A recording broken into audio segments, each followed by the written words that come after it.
Salve saudara-saudariku yang terkasih, ada pertanyaan dari saudara kita Egidio da Cruz.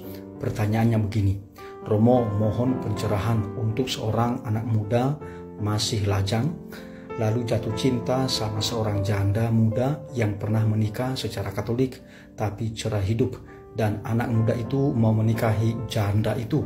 Apakah bisa ya Romo? Nah, saudara-saudariku yang terkasih, terutama saudara kita Egidio da Cruz, mohon menyampaikan jawaban saya ini kepada anak muda itu, ya.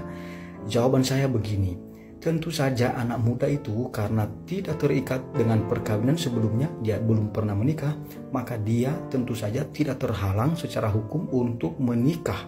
Tetapi janda muda itu tentu saja terhalang oleh hukum untuk menikah. Dia tidak bisa menikah. Mengapa? Karena dia cerai hidup dengan suaminya. Nah, dia baru bisa menikah secara Katolik kalau seandainya perkawinan sebelumnya itu dapat dianulasi atau dapat dibatalkan perkawinannya. Tapi saudara-saudariku, pembatalan perkawinan itu tidak main-main, perlu ada dasar. Jadi anulasi itu merupakan pembatalan perkawinan yang sejak semula memang tidak sah. Jadi sebelum janda itu menikah dulu lalu sebelumnya itu ada masalah-masalah sehingga perkawinan yang dilangsungkan itu memang tidak sah dan harus ditemukan alasan-alasan itu. Kalau tidak ditemukan alasannya, maka dia tidak bisa dianulasi perkawinannya. Kalau perkawinannya tidak bisa dianulasi, maka dia tidak bisa menikah sah kepada siapapun tentu saja secara Katolik. Jadi saya selalu memberikan ilustrasi mengenai anulasi ini. Jadi saya selalu bilang begini, kalau ada orang yang main bola lalu dia bawa bola sebenarnya dia sudah offside, tapi dia golkan bolanya. Tentu saja bolanya gol, tetapi dianulir oleh wasit karena dia sudah offside. Demikian juga kalau dalam perkawinan, sebelum perkawinan itu dilangsungkan lalu ada hal-hal yang membuat perkawinan itu sebenarnya tidak sah, maka hakim ketika menemukan indikasi atau alasan atau fakta bahwa ada penyebab perkawinan tidak sah, maka perkawinan itu dianulasi.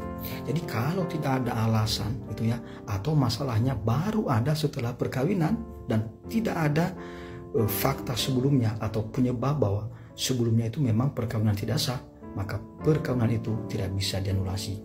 Jadi itu saja jawaban saya kepada saudara kita itu, dan saya mohonlah supaya umat Katolik sungguh-sungguh mencari calon pasangan dengan baik, mengenal calon pasangan itu, masa lalunya harus sungguh-sungguh dikenal, dan buatlah komitmen yang sungguh-sungguh di hadapan Allah bahwa Anda akan menikah dengan baik. Maka masalah iman ini penting, masalah juga hukum hukum perkawinan juga penting. Jadi masalah tadi ikatan terdahulu, pernah menikah atau belum pernah menikah, itu tetap juga diperhitungkan. Dan anak muda itu mestinya mengetahui mengapa janda itu bercerai dengan suaminya. Jangan-jangan nanti kalau mereka menikah pun lalu berakhir dengan perceraian. Jadi harus sungguh-sungguh mencari informasi yang sebanyak-banyaknya, sehingga nanti anak muda itu juga kalau seandainya nanti perkawinan janda itu dianulasi, bisa menikah dengan janda itu dan membangun keluarga Katolik yang baik. Itu saja jawaban saya. Tuhan memberkati. Amin.